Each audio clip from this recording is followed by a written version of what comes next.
नमस्कार, स्वागत है आपका न्यूज इंडिया में। मैं हूं आपके साथ उमंग मथुर। आपको बता दें कि राजस्थान में जारी सियासी उठापटक के बीच कांग्रेस पार्टी ने एक बड़ा आरोप लगाया। कांग्रेस नेता रणदीप सुरजेवाला ने प्रेस वार्ता कर आरोप लगाया कि 2 वायरल ऑडियो में केंद्रीय मंत्री गजेंद्र सिंह शेखावत राजस्थान की सरकार गिराने की साजिश रच रहे हैं। ऐसे में उनके खिलाफ तुरंत एफआईआर होनी चाहिए और गिरफ्तारी भी होनी चाहिए। इस बारे में एसओजी में शिकायत दर्ज करवाई गई है।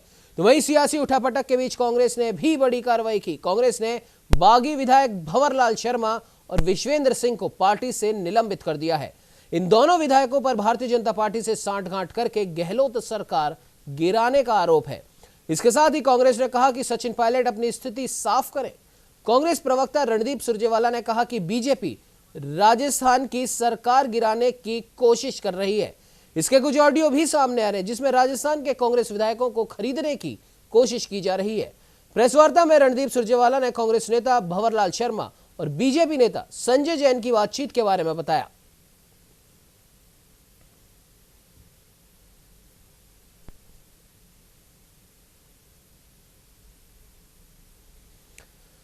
वहीं आपको बता दें कि राजस्थान में गहलोत सरकार गिराने के आरोप पर केंद्रीय मंत्री गजेंद्र सिंह शेखावत ने भी अपनी सफाई पेश की है।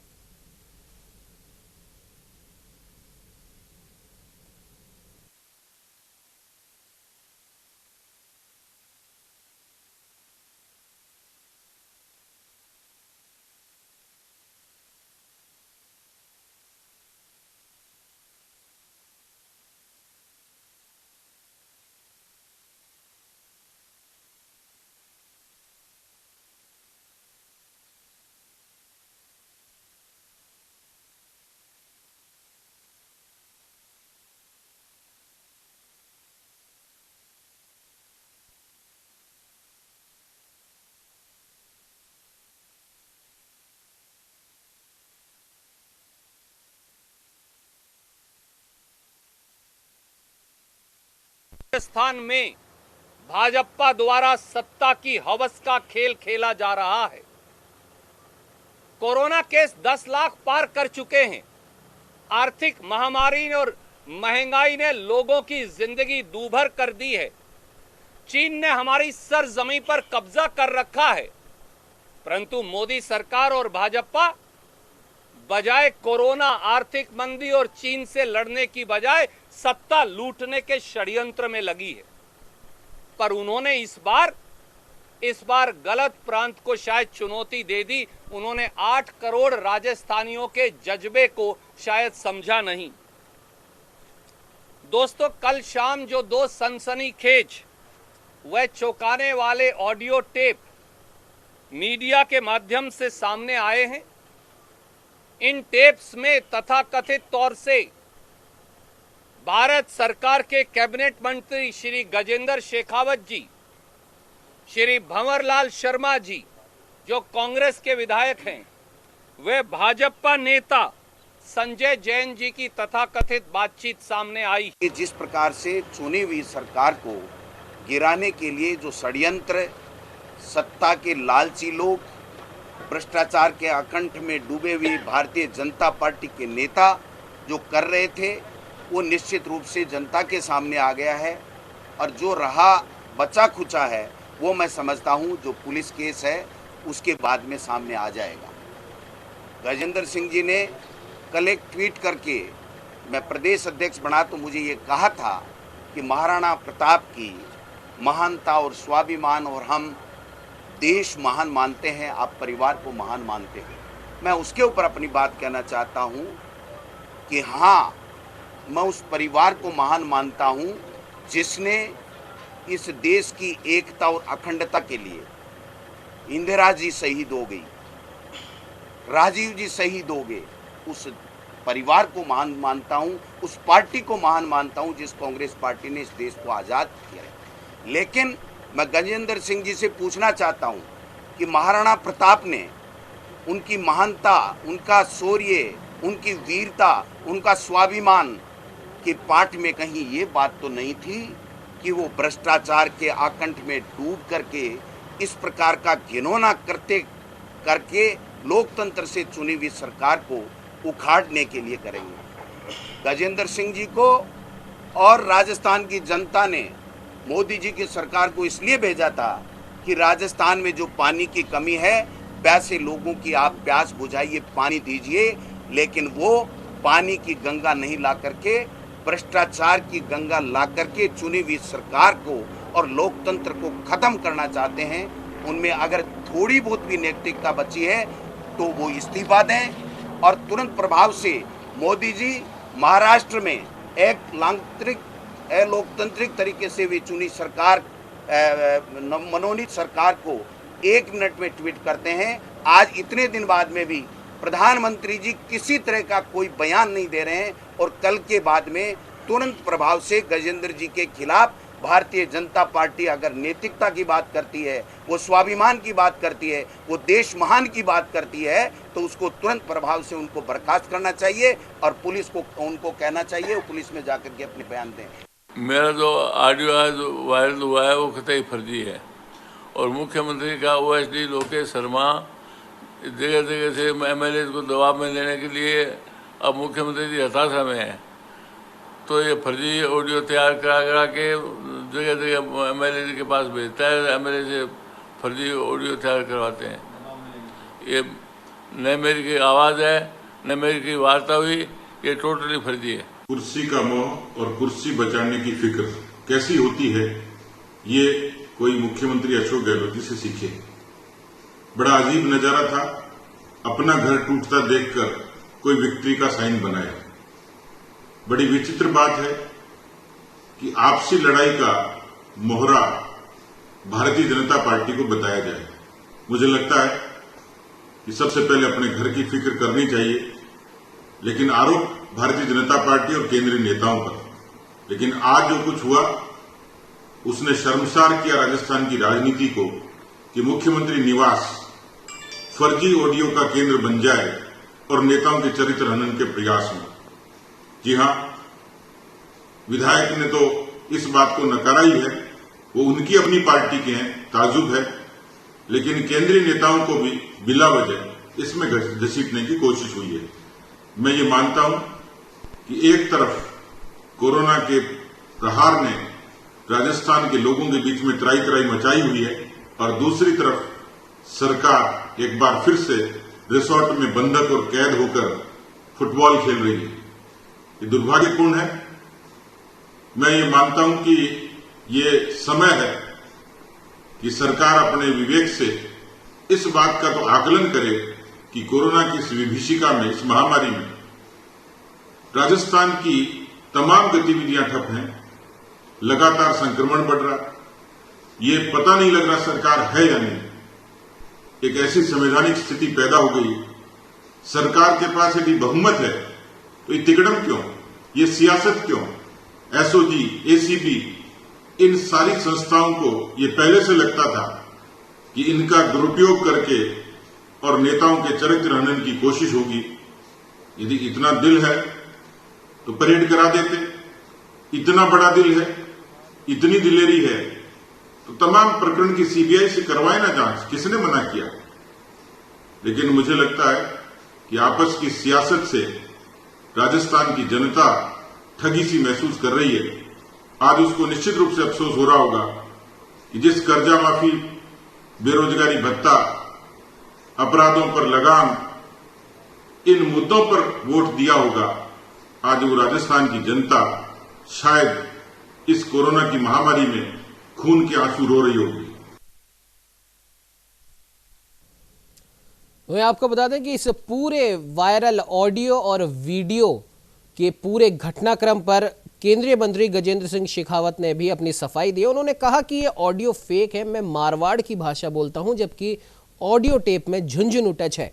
जिस गजेंद्र का जिक्र किया गया उसके कोई पद का जिक्र नहीं किया, कोई जगह का जिक्र नहीं है और इस ऑडियो को जोड़ तोड़ कर भी तैयार किया जा सकता है। जाहिर सी बात है, जब किसी भी पॉलिटिकल हस्ती का इस प्रकार के ऑडियो प्रकरण में नाम आता है तो वो प्रथम दृष्टया तो वो मना ही करता है। खैर, ये तो जांच का विषय है, जब जांच होगी तब कौन सच बोल रहा है कौन झूठ बोल रहा है ये भी सामने आ जाएगा। फिलहाल इस पर बात करने के लिए स्टूडियो से हमारे संवाददाता लोकेश नागर हमारे साथ लाइव जुड़ चुके हैं।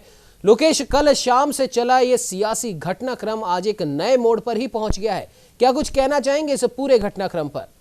उमंग, निश्चित रूप से राजस्थान की राजनीति में भूचाल का ये समय है। कांग्रेस के जो बागी विधायक हैं उनकी का एक ऑडियो टेप कल सोशल मीडिया पर वायरल हुआ था। उसके बाद एकदम इस सियासत में तेजी आई, जहां कांग्रेस में कल इस प्रकार की बातें हो रही थी कि सचिन पायलट के लिए आज भी रास्ते खुले हैं। हम देख सकते हैं जिस प्रकार आज रणदीप सुरजेवाला ने जो प्रेस वार्ता बुलाई उसमें कहीं इस बात का जिक्र नहीं किया गया सचिन पायलट के लिए वापसी के अब भी रास्ते खुले हुए हैं। कहीं ना कहीं अब इस पूरी सियासत में इन ऑडियो टेपों में जिस तरह बीजेपी के बड़े नेताओं का नाम उछलकर सामने आया है, गजेंद्र सिंह शेखावत केंद्रीय मंत्री पर बड़े आरोप आज लगाए और एसओजी लेकर इस पूरे मामले को सरकार के मुख्य सचेतक महेश जोशी पहुंचे और कहीं ना कहीं अब मामला दर्ज हो गया तो एसओजी निश्चित रूप से सभी जो तथ्य हैं, सबूत हैं, उनकी जांच करेगी। पहले शुरुआती चरण में जब ये वीडियो आया था उसके बाद पायलट कैंप के यहाँ से भी वीडियो जारी कर कर इसका खंडन किया गया और बीजेपी के जो बड़े तमाम नेता हैं, खुद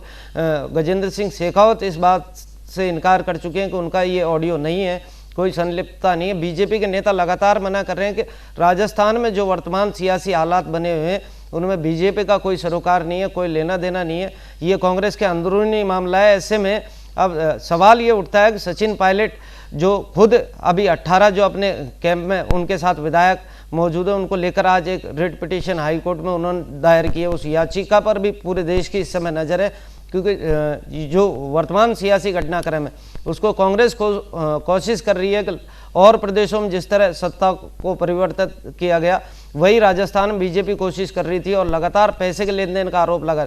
तो कहीं ना कहीं कांग्रेस की ये रणनीति है दोनों तरफ से पायलट कैंप को घेरा जाए। इधर कानूनी लड़ाई सरकार लड़ रही है, हाईकोर्ट में भी सरकार के मुख्य सचेतक महेश जोशी द्वारा एप्लीकेशन देकर कहा कि हमारा पक्ष पहले सुना जाए। तो आज जब एकल कोर्ट से निकलकर मामला डिवीज़न कोर्ट में चले गए और सीजे मोंती के मौजूदगी में इस पूरे मामले पे सुनवाई होगी, तो अब कहीं कहीं देखने वाली बात यह है कि सचिन पायलट के कैंप में जो विधायक मौजूद हैं उनकी विधायकी बस्ती है, यानी बस्ती 1 बजे निश्चित रूप से वो फैसला आ जाएगा। वहीं दूसरी ओर बात की जाए कांग्रेस द्वारा जो कार्रवाई अमल में ली गई है उसमें सबसे बड़ा मुद्दा ये है कि आज जो 1 बजे स्पीकर फैसला लेने वाले हैं क्या उनका निर्णय होगा, क्योंकि 5 बजे तक सूत्रों से खबर जो मिल रही है कि 5 बजे तक स्पीकर द्वारा जवाब का इंतजार किया जाएगा। 1 बजे तक जब जवाब नहीं आएगा, 1 बजे तक समय दिया गया 18 विधायकों को पायलट समेत, तो 1 बजे जब उनका जवाब नहीं आएगा तो क्या कार्रवाई होने वाली है और किस तरह का निर्णय स्पीकर लेंगे,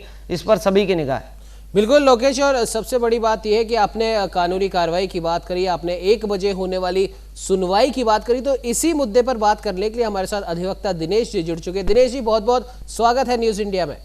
थैंक यू सर, धन्यवाद जी। दिनेश जी, आज अगर इस पूरे प्रकरण की बात करें हम, जो राजस्थान की सियासत में चल रहा है, एक बगावत से लेकर अब अदावत तक ये संघर्ष पहुंच चुका है और अब पहले तो इनडायरेक्ट आरोप प्रत्यारोप लग रहे थे, लेकिन अब आरोपों के लगने का सिलसिला अब डायरेक्ट हो चुका है, इनडायरेक्ट अब नहीं बचा है। और इसी बीच में, इन्हीं आरोप प्रत्यारोपों के बीच में आज 1 बजे महत्वपूर्ण सुनवाई भी होनी है। तो क्या लगता है आपको, जो आज 1 बजे जो राजस्थान हाई कोर्ट में सुनवाई होगी, क्या कुछ उस सुनवाई में हो सकता है?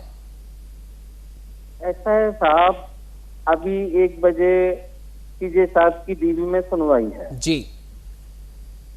उसमें प्रश्न महत्वपूर्ण नोटिस का प्रश्न है कि विधानसभा अध्यक्ष नोटिस दे सकता है या नहीं दे सकता ऐसी परिस्थितियों में जबकि व्हिप जारी हुआ वो किसी के रेजिडेंस पे और होटल में जी। अगर व्हिप सदन के फ्लोर पे जारी होता बात अलग थी जी, लेकिन ये व्हिप जारी हुआ है एक किसी के रेजिडेंस पे और होटल में। लेकिन दिनेश जी, माफ कीजिएगा, आपको बीच में रोक रहा हूं। कई कानून के जानकारों का ये भी कहना है कि अगर एक जो कैबिनेट है, जो चुनी हुई कैबिनेट है, वो मुख्यमंत्री आवास पर अगर कोई फैसला लेती है, कोई व्हिप लेती है, तो उससे भी कानूनी रूप से चुनौती नहीं दी जा सकती, क्योंकि एक तो वो मुख्यमंत्री आवास पर वो बैठक हो रही है, उसमें मुख्यमंत्री खुद मौजूद है। तो क्या कहना चाहेंगे इस पर? नहीं, देखिए, व्हिप जो जारी हुआ है ना जी, वो आप अपनी ही पार्टी के लोगों के बीच में जारी कर रहे हो जी, उसमें कोई नापक्ष लॉबी नहीं है जी। और जिस व्हिप की आप बात कर रहे हो वो व्हिप जारी करा है कांग्रेस पार्टी ने कांग्रेस के लोगों के लिए जी। ही, और उस स्थिति में किया जब वो पार्टी के अंदर थे, और उन पर किसी तरह का ये आरोप नहीं है कि उन्होंने किसी पार्टी की लाइन के खिलाफ कोई बात कही हो या किसी बड़े नेता की खिलाफत करी हो, ऐसा कुछ भी नहीं है। लेकिन जिस प्रकार से और व्हिप में ये साफ तौर पर ये कहा गया है कि पार्टी की महत्वपूर्ण बैठक में आपको बुलाया गया, आप उससे नदारद रहे, इस वजह से ये व्हिप जारी किया गया है। नहीं, बैठक में आना नहीं आना कोई महत्वपूर्ण वो नहीं है। कोई एक मुद्दा होता है जिसके लिए व्हिप जारी किया जाता है जी कि साहब ये बैठक में हमारा ये मुद्दा है, इस पे आपकी राय क्या है, पार्टी की राय ये है जी। अगर हम पार्टी की राय के विपरीत जाते हैं तो वो व्हिप का उल्लंघन है। अभी तो सिर्फ व्हिप जारी कर दिया, इसके करने मत। जी बिल्कुल दिनेश जी, और एक और बात हमसे हम जानना चाहेंगे, आपने इतनी महत्वपूर्ण जानकारी दी, तो क्या लगता है कि 1 बजे जो सुनवाई होनी है, हालांकि उप महासचेतक महेश जोशी जी ने कहा है कि सबसे पहले हमारी बात सुनी जाए, खैर बात किसी की भी सुनी जाए, जाहिर सी बात है दोनों की ही बात सुनी जाएगी, क्या लगता है आपको किसका पलड़ा यहाँ पर भारी दिखाई देता है? सर मुझे मेरी जो जानकारी है, जो मेरा ज्ञान है जी, तो कानून में कोई भी आदमी पारंगत नहीं होता जी, लेकिन मेरा जो ज्ञान है उस ज्ञान में ये बता रहा हूँ कि जिन्होंने शिकायत करी है अध्यक्ष जी को कि साहब ऐसे ऐसे व्हिप का उल्लंघन हुआ है जी, उनका रोल उसी समय समाप्त हो गया जब उन्होंने अध्यक्ष को शिकायत कर दी, अध्यक्ष ने नोटिस जारी कर दिया जी। तो जो रिलीफ सचिन जी मांगते हैं या सचिन ग्रुप जिससे रिलीफ मांगता है वो है अध्यक्ष जी। भाई महेश जी से तो कोई रिलीफ मांगेंगे ही नहीं, वो रिलीफ क्या देंगे? रिलीफ तो अध्यक्ष देगा, इसलिए अध्यक्ष को पार्टी बनाना जरूरी है, मेन तो अध्यक्ष है। बिल्कुल दिनेश जी, एक और बात यहाँ से हम आपसे जानना चाहेंगे, ये तो रही व्हिप की बात, एक नोटिस भी जो जारी किया गया भारतीय संविधान के अनुच्छेद 191 सपठित 10वीं अनुसूची एवं राजस्थान विधानसभा सदस्य दल परिवर्तन के आधार पर निर्हरता नियम 1989 के प्रावधानुसार, तो इस नियम के बारे में भी कई बातें निकल के आ रही है। कई लोगों का ऐसा कहना है कि इसमें जो एक बात लिखी हुई है दल बदल के आधार पर निर्हरता, तो इन्होंने तो दल बदला नहीं है, फिर ये नोटिस इनके ऊपर कैसे कारगर सिद्ध होगा? लेकिन कई लोगों का यह भी मानना है, कानून के जानकारों का मानना है कि इस नियम के कुछ सब पॉइंट्स भी हैं, उन पॉइंट्स के बिहाफ पर यह नोटिस कारगर साबित हो सकता है। आप क्या कुछ इस पे प्रकाश डालना चाहेंगे? मैं ये कहना चाह रहा हूं इसमें कि देखिए, राजस्थान विधानसभा ने पहले ही प्रस्ताव लिया हुआ है कि अगर किसी सदस्य ने कोई व्हिप का उल्लंघन करता है या दल से इतर जाता है तो उसको मिनिमम 7 दिन का हम नोटिस देंगे। ये पहले से उनके रूल्स में प्रावधान किया हुआ है। आज ये नोटिस 2 दिन का नोटिस दे दिया, ये नोटिस 2 दिन 7 दिन का क्यों नहीं दे सकते थे? क्या ऐसा क्या हो रहा था कि 2 दिन में ही ये नोटिस जरूरी था ऐसा? और विधानसभा अध्यक्ष के पास पहले भी और पेंडिंग मामले पड़े हुए हैं, वो मामलों की आज तक तामील नहीं हुई है। इस मामले में ऐसी क्या अर्जेंसी है कि 2 दिन में ही नोटिस तामील हो? 7 दिन का समय क्यों नहीं दिया गया इनको? महत्वपूर्ण प्रश्न है, कानूनी प्रश्न ये है कि 7 दिन का समय मिनिमम जब आपने ले रखा है विधानसभा में, तो आप 2 दिन का टाइम क्यों दे रहे हो उनको? तो मतलब अब हम ये कह सकते हैं कि आज जो इस पूरे सियासी घटनाक्रम जो कि अब होटलों भवनों से निकलकर पहले तो सड़क पर आया और अब कोर्ट तक में जा चुका है, उस बारे में कुछ भी कहना 1 बजे की सुनवाई से पहले अभी उचित भी नहीं होगा। जाहिर सी बात है, जब सुनवाई होगी कोर्ट क्या कुछ इसमें फैसला लेता है उस पर ही काफी कुछ टिका हुआ है। दिनेश जी, आप हमारे साथ में जुड़े, उसके लिए आपका बहुत बहुत धन्यवाद। धन्यवाद जी। लोकेश, आपके पास आना चाहूंगा, फाइनल कमेंट आपसे लेना चाहूंगा इस पूरे मसले को लेकर। तो उमंग, जिस तरह का अभी ताज़ा दिनेश जी ने बताया कि कानूनी पहलुओं पर चर्चा की जा रही है, डिप्टी सीएम सचिन पायलट भी दिल्ली में डटे हुए हैं और लगातार कानूनी सलाह ले रहे हैं वो, कि उन्हें पता है कि निश्चित रूप से जो विधानसभा अध्यक्ष हैं उनका जो निर्णय आने वाला है उसके बाद कहीं ना कहीं विधायकी निरस्त की जा सकती है, तो प्रदेश में उपचुनाव की स्थिति भी पैदा हो सकती है। तो वो हर पहलू पर अपने जो विधायक हैं अपने कैंप में मौजूद अपनी टीम के साथ चर्चा कर रहे हैं कि सभी तरह की स्थितियों पर गौर किया जा रहा है, और यदि विधायकी निरस्त होती है तो विधायकी निरस्त होने के बाद किस तरह इस सिचुएशन को हैंडल करना पड़ेगा। और कहीं ना कहीं अब बीजेपी पर भी निगाह है, क्योंकि गजेंद्र सिंह शेखावत का इसमें नाम आया है, तो बीजेपी का स्टैंड क्या होगा, क्योंकि बिल्कुल, कानूनी लोकेश, कार्रवाई जिस होगी। प्रकार से अभी आपने भी कहा कि गजेंद्र सिंह जी का इसमें नाम आ चुका है और अब बीजेपी का क्या कुछ स्टैंड होगा, तो एक फाइनल बात बस आपसे हम ये जानना चाहेंगे, क्या लगता है आपको कि जिस प्रकार से कांग्रेस पार्टी आरोप लगा रही है सचिन पायलट जी के ऊपर कि वो बीजेपी में शामिल हो सकते हैं, क्या आपको लगता है कि इतना सब कुछ हो जाने के बाद वो बीजेपी में शामिल होंगे या फिर अलग अपनी पार्टी बनाएंगे जैसे कि अफवाह चल रही, या फिर कुछ और वो स्टैंड ले सकते हैं? निश्चित रूप से जिस तरह का माहौल कांग्रेस के कैंप में 2 दिन में दिखा, तो ये तो माना नहीं, निश्चित रूप से ये मान लेना चाहिए कि पायलट के लिए अब कांग्रेस में रास्ते बंद हैं, क्योंकि पार्टी एक परिवार होती है और वहाँ बहुत विश्वास की आवश्यकता पड़ती है। अब जब बीजेपी से पायलट का नाम जोड़ दिया गया तो निश्चित रूप से बीजेपी से कांग्रेस से उनके विकल्प खत्म हो गए। तो कहीं ना कहीं अब पायलट को या तो नई पार्टी बनाकर राजस्थान में अपनी जो राजनीति है वो इच्छा भी जाहिर कर चुके हैं, स्पष्ट कर चुके हैं ट्वीट करके कि राजस्थान की जनता के लिए मैं भविष्य में काम करता रहूँगा, और कहीं ना कहीं या तो नई पार्टी बनाकर अब आगे राजनीतिक सफर अपना जारी रखेंगे या फिर बीजेपी को रुख करेंगे, क्योंकि राजनीति का जो आंकड़ा है, राजस्थान में सत्ता का जो आंकड़ा है, वो पायलट कैंप का केवल बीजेपी के साथ फिट बैठता है। इसलिए निश्चित रूप से कहीं ना कहीं संभावना से इनकार नहीं किया जा सकता कि पायलट बीजेपी में जा सकते हैं। बिल्कुल लोकेश, सही कहा। अब खैर अब ये तो आने वाला वक्त ही बताएगा कि सचिन पायलट जी का जो ये प्लेन है ये किस और लैंड करेगा। फिलहाल अफवाहों का बाजार गर्म है, अब इन अफवाहों का क्या है ये तो उड़ती ही रहती है। फिलहाल आप हमारे साथ में जुड़े उसके लिए आपका बहुत बहुत धन्यवाद। और अब देखने वाली बात यह है कि क्या सचिन पायलट वापस कांग्रेस में जाएंगे या फिर पूर्व के ममता बनर्जी और एनसीपी के शरद पवार की तरह ही वो भी एक अलग रास्ता पकड़ेंगे।